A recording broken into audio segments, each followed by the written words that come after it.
અમદાવાદમાં વધતા ગુનાઓને અટકાવવા માટે ટાસ્ક ફોર્સની રચના કરવામાં આવી છે। અમદાવાદથી સમાચાર મળી રહ્યા છે। અમદાવાદમાં ગુનાઓ એક પછી એક વધી રહ્યા છે। જાહેરમાં જ હત્યા અને હુમલાની ઘટનાઓ પ્રકાશમાં આવી છે। આ ગુનાઓને અટકાવવા માટે ટાસ્ક ફોર્સની રચના કરાઈ છે।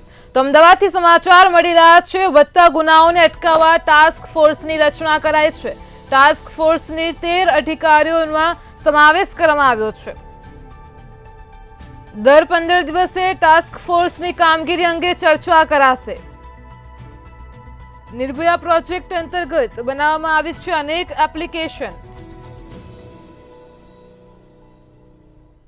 સુરક્ષા એપમાં દરેક ગુનેગારોનો ડેટા પણ રાખવામાં આવ્યો છે।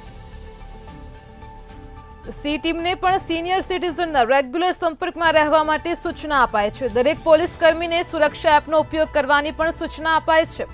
તો ગુનાખોરીને અટકાવવા માટે ટેકનોલોજીનો વધુ ઉપયોગ કરાશે। અમદાવાદમાં વધતા ગુનાઓને અટકાવવા માટે ટાસ્ક ફોર્સની રચના કરાઈ છે। ટાસ્ક ફોર્સની 13 અધિકારીઓનો તેની ટીમમાં સમાવેશ કરાશે।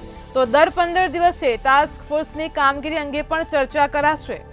પાંચ મુદ્દે આપણી સાથે અમદાવાદમાં સેક્ટર 1 જેસીપી જોડાઈ ગયા છે ફોન લાઈન પર। જી સર, તમારું મંતવ્ય ન્યૂઝમાં સ્વાગત છે। અમદાવાદમાં ટાસ્ક ફોર્સની રચના કરાઈ છે, વધતા ગુનાઓને અટકાવવા માટે ખાસ પહેલ સામે આવી છે, શું કહેશો?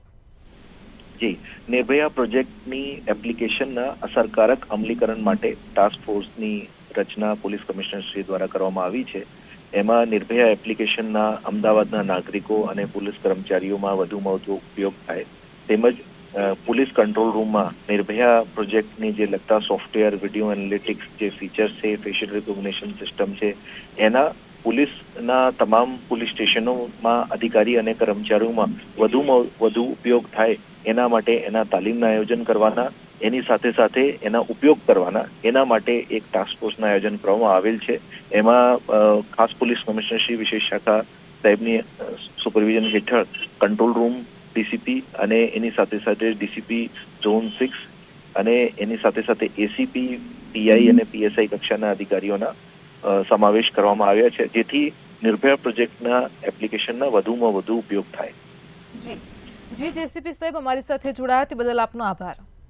તો અમદાવાદમાં વધતા ગુનાઓને અટકાવવા માટે ટાસ્ક ફોર્સની રચના કરાઈ છે। દર 15 દિવસે ટાસ્ક ફોર્સની કામગીરી અંગે ચર્ચા કરાશે।